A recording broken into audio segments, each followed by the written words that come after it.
আমরা চালের পায়েস খাই সেরকম তিলেরও পায়েস হয়। আচ্ছা, আমি এই নামটা প্রথম শুনলাম, তিলের পায়েস।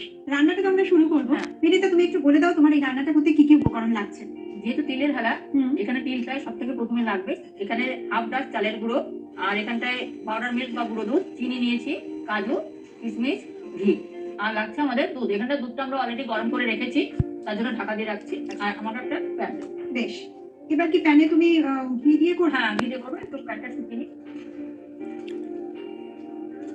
হাফ টিস্পুন আমি এখানে ঘি করছি। এখানে 100 গ্রাম মতো তিল আছে। মানে 100 গ্রাম তিলের বেশিরভাগ অংশটাই ভাজা হচ্ছে। আমি এটুকু রেখে দিলাম আমরা গার্নিশিং এর জন্য। তিলটাকে আমরা ততক্ষণ ভাজবো, মানে জাস্ট একটা তিল ভাজার একটা স্মেল, একটা সুন্দর সুগন্ধ আছে যখন, ঠিক ততক্ষণ পর্যন্ত আমরা তিলটাকে ভাজবো। আচ্ছা, মানে তিলটা সাদাই থাকবে? হ্যাঁ, সাদাই থাকবে, কিন্তু একটা যখন তিলের ভাজার একটা যে সুন্দর একটা গন্ধ, সেই গন্ধটা বেরোলে আমরা জাস্ট নামিয়ে দেবো। তুমি জানো তো তিল আমাদের স্বাস্থ্যের জন্য ভীষণ। হ্যাঁ, এটা হার্টের জন্য আমাদের, এবং যাদের হাঁটুতে ব্যথা হয় বা ক্যালসিয়ামের অভাব থাকে সেই সব ক্ষেত্রে আমাদের কিন্তু তিলটা খুব। হ্যাঁ, তিলটা সত্যি। আর শীতকালে তিল কিন্তু আমাদের দেহের উষ্ণতা বাড়াতে সাহায্য করে। তিলটা ভাজা হয়ে গেছে। হ্যাঁ, গন্ধ বেরিয়ে গেছে, হালকা একটা কালার এসছে। এটাকে আমরা এবার একটু ঠান্ডা করে মিক্সিতে দিয়ে হাফ ডাস্ট করে নেবো। আচ্ছা, তাহলে তোমার মিক্সি জারটা? হ্যাঁ, জারটা লাগবে। ততক্ষণ আমাকে দুধটা দাও, দুধটা একটু ফুটতে দাও। আমরা দুধটা ফুটতে দিই এখানে।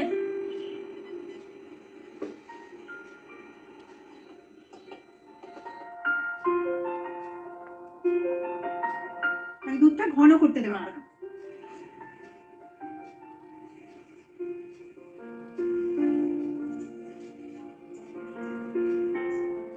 আমাদের দুধটা ফুটে গেছে। এবার এখানে মোটামুটি আমি এখানটায় 3 চামচ মতো চালের, মানে হাফ ডাস্ট আছে না, এটাকে আমি দিয়ে দিচ্ছি।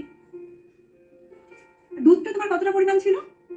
দুধটা এখানে 1 লিটার দুধকে ফুটিয়ে আমি হাফ লিটার করে নিয়েছি। আচ্ছা, 1 লিটার দুধকে ফুটিয়ে হাফ লিটার করে নেওয়া হয়েছে।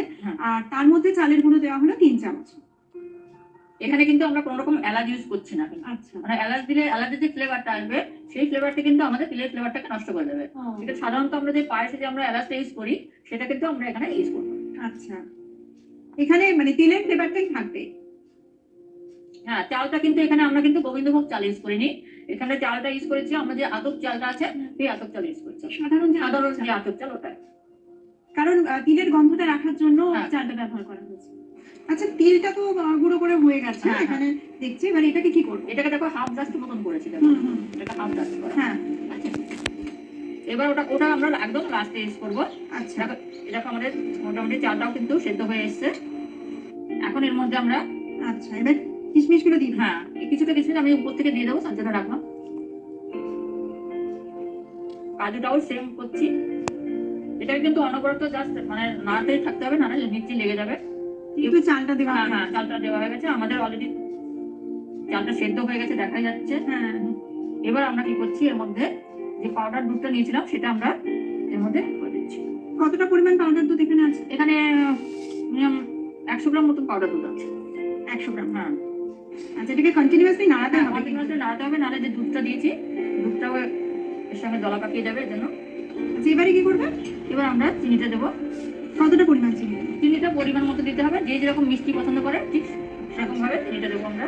ঘন হয়ে এসেছে? হ্যাঁ, ঘন হয়ে এসেছে। এবার আমরা এর মধ্যে যে তিলের ডাস্টটা বানিয়ে রেখেছিলাম সেটা। আচ্ছা, তোমাকে দিয়ে এই ডাস্টটা কেন? এটাকে আমি দিয়ে দেবো? হ্যাঁ, দাও, তুমি দাও। না, পুরোটাই দিয়ে দেবো? হ্যাঁ, পুরোটাই দিয়ে দেবো। এটা দিয়ে কিন্তু ফোটানো যাবে না, আমি কিন্তু ইন্ডাকশনটা বন্ধ করে দিলাম।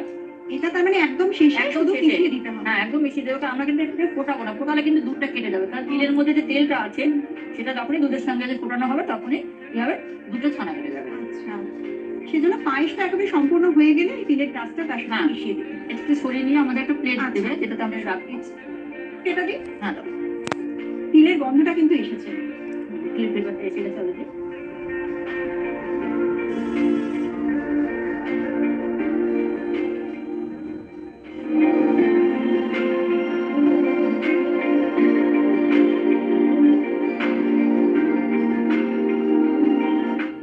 তিলের ফেলা বানানোর প্রণালী আরো একবার।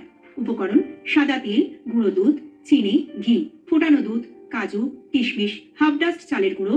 প্রণালী: প্রথমে ফ্রাইং প্যানে হাফ চামচ ঘি দিয়ে 100 গ্রাম তিলের বেশিরভাগ অংশ প্যানে দিয়ে ততক্ষণ হালকা নাড়াচাড়া করতে হবে যতক্ষণ না তিল ভাজার গন্ধ আসে। এবার ভাজা তিল একটু ঠান্ডা করে মিক্সিতে হাফ ডাস্ট করে রাখতে হবে। এবার ফোটানো দুধকে আরো ফুটিয়ে ঘন করে 3 চামচ চালের গুঁড়ো দিয়ে সেদ্ধ করা হলো। সেদ্ধ হয়ে এলে এর সাথে কিশমিশ, কাজু, গুঁড়ো দুধ মিশিয়ে ভালো করে নাড়াতে হবে যাতে দলা না পাকিয়ে যায়। এবার পরিমাণ মতো চিনি দিয়ে ভালো করে ফুটিয়ে ঘন করে নেওয়া হলো। ঘন হয়ে এলে তিলের হাফ ডাস্ট মিশিয়ে দিলেই তৈরি হয়ে যাবে তিলের হেলা। অবশ্যই মনে রাখবেন, তিল শেষে মেশাতে হবে, তিল দিয়ে আর ফোটানো যাবে না। তিলের হেলা তো একেবারে রেডি হয়ে গেছে। দেখতে তো ভীষণ সুন্দর হয়েছে। খেতে কেমন হয়েছে জানতে হলে তো আপনাদের বাড়িতে বানিয়ে ফেলতে হবে তিলের হেলা। আর এই রেসিপিটা আমার মনে হয় শুধুমাত্র পৌষ পার্বণ বা পিঠাপুলি উৎসবের জন্য নয়, যে কোনো সময়ই আপনারা কিন্তু বানিয়ে ফেলতে পারেন ডেজার্ট হিসেবে। যারা আজকের রান্না অনুষ্ঠানে অংশগ্রহণ করতে চাইছেন তারা আর দেরি না করে ঝটপট নিজের মনের মতো 6টা রেসিপি লিখে একটি আবেদনপত্র ও নিজের একটি পোস্টকার্ড সাইজ ফটো সমেত পাঠিয়ে দিন আমাদের ঠিকানায়। আমাদের ঠিকানা আজকের রান্না বিভাগ, দূরদর্শন কেন্দ্র, দূরদর্শন ভবন, 18/3 উদয় শঙ্কর সরণি, গল্ফ গ্রিন, কলকাতা 700095। বিনীতা, তুমি এতটা সময় আমাদেরকে দিলে, দুটো সুন্দর সুন্দর রেসিপি শেখালে, সেজন্য তোমাকে অসংখ্য ধন্যবাদ জানাই। তোমাদেরও অসংখ্য ধন্যবাদ, কারণ তোমরা আমার বাড়িতে এসছো, আজকে যে এতটা টাইম আমার সঙ্গে কাটিয়েছো তার জন্য মানে দূরদর্শন কেন্দ্রের সবাইকে, তোমাকে তো থ্যাংক ইউ, তার সঙ্গে পুরো টিমকে আমার অনেক অনেক ধন্যবাদ। Thank you Binita. আর দর্শক বন্ধুরা, আপনাদেরও অসংখ্য ধন্যবাদ জানাই আমাদের সঙ্গে এতটা সময় কাটানোর জন্য। নমস্কার।